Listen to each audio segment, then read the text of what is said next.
ஜோதிட தகவல் பகுதியில் பல்வேறு தகவல்களை உங்களிடம் பரிமாறி வருகிறேன். அன்றாட பணிகளில் நம்முடன் மேல் அதிகாரியாக இருப்பவர்கள், நம்முடன் பணிபுரிபவர்கள், நமக்கு கீழ் இருக்கக்கூடிய நபர்கள் நமக்கு உறுதுணையாக இருந்தால்தான் நாம் நிம்மதியாக சில செயல்களை செய்ய முடியும். சில ஜாதக நேயர்களுக்கு ஜாதக ரீதியாக சில கிரகமைப்புகள் பல்வேறு யோகங்களை தரும், சிலருக்கு சில தோஷத்தை தரும். ஒருவருடைய ஜாதகத்தில் எப்படிப்பட்ட கிரக அமைப்பு இருந்தால் மேல் அதிகாரியாக இருப்பவர்கள், ஒரு அரசு அதிகாரியாக இருப்பவர்கள், அரசு வழியில் எதிர்பார்க்கக்கூடிய ஒரு விஷயங்கள் எளிதில் முடியும் என பார்க்கின்ற பொழுது அதற்கும் ஜாதக ரீதியாக பல்வேறு விஷயங்கள் இருக்கிறது.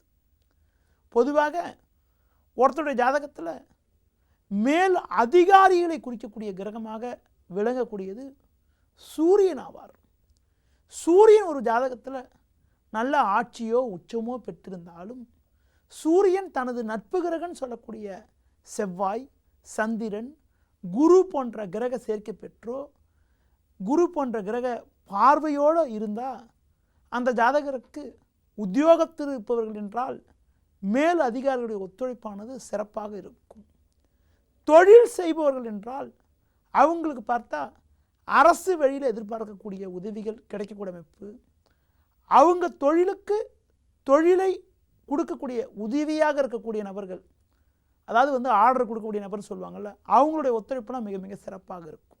அது மட்டும் இல்லாமல் அரசு வழியில் கூட சாதகமான பலன்கள், அரசு வழியில் கிடைக்க வேண்டிய உதவிகள்லாம் தக்க சமயத்தில் கிடைக்கும். அதுவே ஒரு ஜாதகத்தில் சூரியனானவர் ராகு சேர்க்கை பெற்றோ சனி சேர்க்கை பெற்றோ இருப்பது கடுமையான தோஷமாகும். அதுபோல சூரியனானவர் ராகுவின் நட்சத்திரம் சொல்லக்கூடிய திருவாதிரை, சுவாதி சதயத்தில் இருப்பதோ, சனியின் நட்சத்திரம் சொல்லக்கூடிய பூசம், அனுஷம், உத்திரட்டாதியில் இருப்பதோ, சனியோட வீடுன்னு சொல்லக்கூடிய மகரம், கும்பத்தில் இருக்கிறதோ சுமாரான அமைப்பாகும். அப்படிப்பட்ட அமைப்பு இருப்பவர்களுக்கு பார்த்தீங்கன்றால் உத்தியோகத்தில் இருந்தால் அந்த குறிப்பிட்ட தசாபுத்தி காலங்களில் மேல் அதிகாரியிடம் வீண் கருத்து வேறுபாடுகள் இருக்கும்.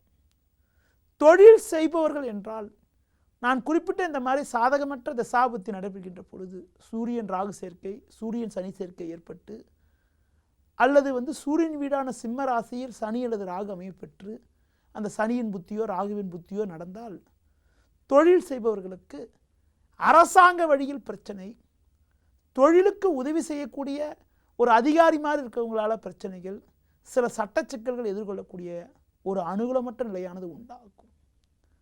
அது மட்டும் இல்லாமல் எதிர்பாராத நெருக்கடிகளால் நிம்மதி குறைவுகள், சட்ட சிக்கல்களால் வம்பு வழக்குகளை எதிர்கொள்ளக்கூடிய ஒரு அனுகூலமற்ற நிலையானது ஏற்படும்.